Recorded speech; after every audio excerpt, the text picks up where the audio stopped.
Cliquez sur la playlist pour écouter tout le livre audio.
Je comprends que mes parents aient publié l'autre message que j'ai envoyé. J'en suis reconnaissant, car j'aimerais que tous mes amis soient conscients de la réalité dans laquelle je me trouve actuellement. Au moins, on fait quelque chose. On dit que beaucoup d'esprits écrivent à leurs proches, mais en général, personne ne les croit. Ça doit être assez agaçant de faire des efforts énormes pour communiquer avec les vivants, pour qu'ils nous qualifient de morts, en disant que c'est impossible ou une illusion. Au moins, je n'ai pas eu cette déception. Je compte sur votre compréhension pour continuer à écrire. Je sais que je n'ai pas apporté beaucoup d'informations nouvelles, mais l'apprentissage est très lent, vu la façon dont on procède. De plus, il y a beaucoup de choses à laisser de côté. Je pense que vous avez remarqué mon sérieux. Ce que j'ai vu m'a beaucoup fait réfléchir. Les cours que nous recevons ne laissent pas de place aux plaisanteries, car les sujets, en plus d'être intéressants, sont vraiment responsables. Comme nos cours sont différents de ceux que nous avons suivis dans la vie. Ah! Oui, vous savez que j'utilise mal le mot « vivant ». On devrait plutôt dire « incarné » avec la chair. Mais je ressens une certaine joie, ironiquement, je dis « quand j'étais vivant », car je suis toujours vivant, contrairement à beaucoup de matérialistes. D'ailleurs, un matérialiste pourrait encore l'être. Après la mort, car Dieu n'a pas encore été trouvé. Nous continuons à rencontrer les manifestations de Dieu. C'est ainsi que nous apprenons. L'univers entier est une manifestation de Dieu, qui, pour moi, demeure inconnue. Je suppose que j'ai déjà beaucoup écrit. Dis à maman, Zildina, 4 de ne pas remarquer que son fils reprend ses esprits. Elle recevra bientôt la lettre sérieuse, pleine de mots difficiles et de termes incompréhensibles, pour susciter discussion et consultation, tests et analyses, afin de vérifier la véracité des informations et d'être certaine de leur origine. Je plaisante. Mais c'est de la patate. L'environnement dans lequel nous vivons influence notre humeur, et nous finissons par en subir l'influence. 4. C'est ainsi qu'il traitait sa mère. Je veux que papa sache que je suis considéré comme un bon élève. Je n'aurais jamais imaginé être attiré par l'occultisme. Je crois que j'ai terminé. Je vous laisse lire, mes bisous à tous, même si je voulais envoyer un coup de pied à Césina 5 et à d'autres personnes du même genre. On me dit que c'est faux, alors je m'abstiens. Je me retire et continue d'observer. 5. Césina, nom familier de Julio César, frère de Luis Sergio. Message du 11 août 1973. Apprendre à aider. Nous ne sommes jamais seuls. Je ne sais toujours pas si je dois continuer à dire ce que je dis, car je les soupçonne d'être banals. Cependant, comme nous rencontrons toujours des gens pour qui ces choses sont nouvelles, il est utile de leur apprendre, en recommençant toujours. Me revoilà donc, avec une grande satisfaction. Beaucoup de choses se sont passées dans ma vie depuis la dernière nouvelle que j'ai donnée. Je suis contacté par de nombreux frères qui souhaitent collaborer et m'encouragent vivement. Nombre d'entre eux sont ici aujourd'hui car ils souhaitaient rencontrer ma famille terrestre. Ils sont enthousiastes, espérant participer à une œuvre qui projette leur intelligence vers la bonté et l'amour pour l'incarner. Je pense que nous ne sommes pas encore prêts à affronter une œuvre d'une telle ampleur, et que ce n'est que dans quelques années que nous aurons la possibilité de la mener à bien. 6. Voici quelques aperçus du travail de Luis Sergio et de ses instructeurs, qui se poursuit encore aujourd'hui, avec la série de livres publiés. 1994. Il est préférable pour nous tous, et surtout pour les incarnés, de garder une distance discrète, car aucun d'entre nous ne saurait résoudre les problèmes qui les accablent. J'ai déjà fait l'expérience de cette difficulté en travaillant sur des cas étudiés par mon groupe, toujours guidé par un mentor. J'ai déjà expliqué qu'un mentor est comme un enseignant. Le cas étudié n'était pas des plus complexes, mais il nous a tout de même laissé perplexes. Imaginez 2 frères se disputant une fille. Le mentor nous a demandé si nous avions un avis sur la question. Les autres n'ont rien dit et sont restés indécis. J'ai alors décidé d'exprimer mon opinion, car je trouvais cela très naturel. J'ai dit qu'ils se disputaient pour une bêtise, parce que la fille voulait. Et si les garçons aimaient la même fille, ils devraient tous les 2 abandonner et rester amis. Alors le mentor m'a dit « Comment feriez-vous pour normaliser la situation ?» J'ai réagi rapidement, en utilisant les connaissances que j'avais déjà acquises. Je m'approchais de chacun d'eux et leur donnais une intuition. Ou j'attendais qu'ils s'endorment tous les 2 pour leur parler et les convaincre de continuer à s'aimer, en abandonnant la fille. Le mentor, très sérieux, nous emmena dans un coin, et après avoir apaisé les adversaires, incitant l'un d'eux à s'éloigner et l'autre à se reposer, observa ce qui restait. Au bout de quelques minutes, il se concentra sur ce qui me sembla être l'esprit spirituel du jeune homme, revint en souriant et dit que l'affaire était presque résolue. Il nous a emmenés de là jusqu'à l'endroit où nous vivons. C'est vrai. Je ne vous ai jamais parlé de lui. C'est une petite ville où nous, les désincarnés, avons tout ce dont nous avons besoin et sommes à l'abri de tout mal. Je vous expliquerai cela un autre jour. Dans cette petite ville, il y a un grand bâtiment où je ne suis jamais entré. Notre mentor nous a laissés à la porte et est entré seul. Au bout d'un moment, il est revenu et interrompant notre conversation, nous a invités à retourner chez les prétendants. Les 2 frères boudaient. Notre mentor leur expliqua. Le jeune homme, que nous appellerons ici Joseph, est attiré par la jeune fille, mais il ne veut pas l'épouser car, dans sa précédente incarnation, il a contracté des dettes. il a donc l'obligation morale d'épouser une autre fille qu'il a abusée et ensuite reléguée à l'abandon social. Bien qu'il ait le désir d'avoir un nouveau mari, 2, on lui donne ce nom, comme compagnon, cela ne sera pas autorisé. Jean, au contraire, est un ami très proche, comme, de Marie et est devenu son compagnon, car dans l'incarnation précédente il ne pouvait pas l'être, parce que son frère Joseph, en s'écartant de l'engagement qu'il avait pris avec l'autre, a pris sa petite amie Marie. La conséquence de tout cela fut que nous devions prendre une décision. Nous allions aider John à épouser Marie. C'est ce que nous avons commencé à faire. Tout cela sous la supervision stricte de notre mentor, qui nous guide pas à pas, ne nous confiant que des tâches mineures comme des courses, nous escorter pour nous protéger, assurer la garde, etc. Comme vous pouvez le voir, beaucoup de choses se passent sur Terre et personne ne se rend compte que des mains inconnues la guident pour que tout se passe bien.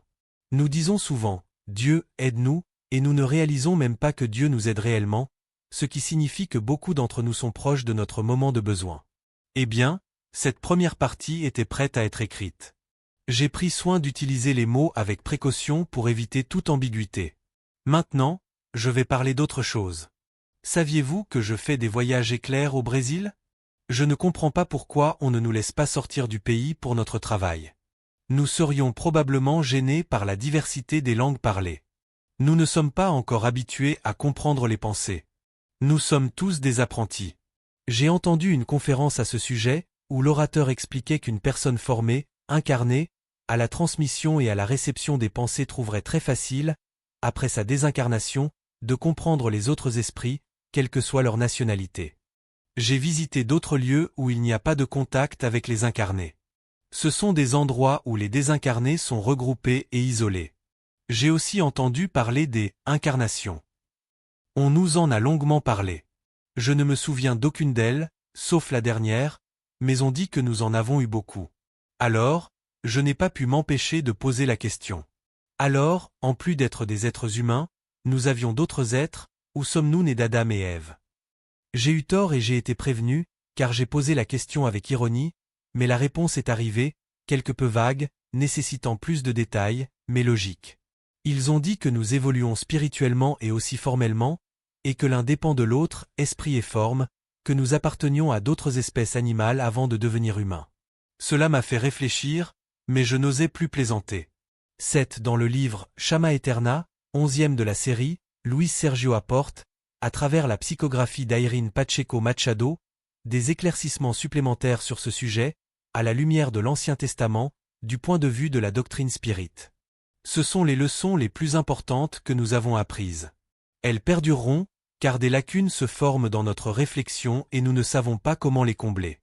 Des explications sont nécessaires pour pouvoir formuler des commentaires. Je veux que vous compreniez que je parle beaucoup au pluriel. On nous a conseillé d'utiliser le « je » le moins possible. Le mentor nous a suggéré de vérifier les incarnés et de compter combien marchaient entièrement seuls. Nous n'en avons compté qu'un seul dans la foule. Puis, il nous a fait comprendre que personne n'est jamais seul. Il y a toujours quelqu'un qui accompagne et aide, ou même qui gêne. Par conséquent, nous devons progressivement nous habituer à ne jamais utiliser le pronom à la première personne du singulier, mais toujours au pluriel. J'aimerais encore parler d'autre chose. Noël, par exemple, que nous célébrons aussi. La veille, nous avons entendu une belle explication recommandant de ne pas fêter Noël. Égoïstement. Comme suggéré, le groupe, toujours suivi par le mentor, cherchait une famille en quête de réconfort. Puis ils se précipitèrent, se conseillant mutuellement de leur apporter ce dont ils avaient besoin, afin que leurs estomacs insatisfaits ne les empêchent pas de penser à Jésus. Jésus est loué dans chacune de nos œuvres et de nos réunions. On nous enseigne qu'il était admirable par son altruisme. Et son mérite est si grand qu'ils ne connaissent personne qui puisse l'atteindre. Comme je l'ai expliqué plus haut, j'ai passé mon premier Noël dans l'espace. Ma mission accomplie, je me suis retiré pour prier, et pour la première fois ici, j'ai vraiment prié. Je n'ai pas prié pour moi, mais plutôt pour un peu de joie pour mes parents, à qui il ne reste plus que mon frère. Aujourd'hui, j'ai reçu l'autorisation de venir vous rendre visite et de laisser un message. J'apprécie cette opportunité et je m'excuse si je ne suis pas d'humeur plaisante, le genre de personne que j'aimerais recevoir. Je reviendrai un autre jour, quand je pourrai, et j'aurai quelque chose d'intéressant à vous raconter. Je veux vous décrire la petite ville où j'habite. Vous la trouverez très intéressante. Message du 27 décembre 1973. La colonie où je vis. Un noyau si bien formé avec presque tout. Semblable à nos petites villes. Que Jésus soit avec vous.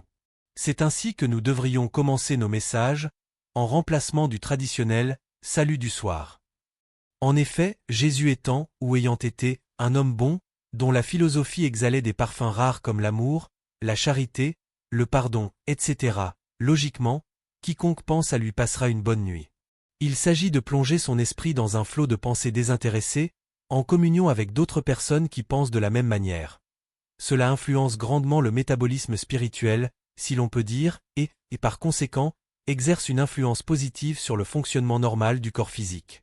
Lorsque nous pensons à Jésus, nous le faisons avec respect et en l'imaginant toujours selon les attributs que les apôtres lui ont attribués lors de la rédaction des évangiles, qui nous offrent l'image d'un esprit parfait, notre but à tous. Ainsi, lorsque nous désirons que Jésus soit avec quelqu'un, notre intention est qu'il communie avec lui, et par conséquent, soit parfait. J'ai promis d'écrire une description de la ville où j'habite. C'est une ville qu'on pourrait qualifier de « ville de transit », même si elle n'est pas très grande. On ne s'y arrête pas souvent. On m'a dit qu'à partir de là, on se réincarne ou on déménage dans d'autres villes, selon ses possibilités. De nombreux frères m'ont déjà décrit des endroits similaires, m'a-t-on dit. Cependant, pour moi, c'est complètement nouveau de découvrir soudain une communauté aussi bien structurée, avec presque tout ce qui ressemble à nos petites villes. Et ce, après être morts.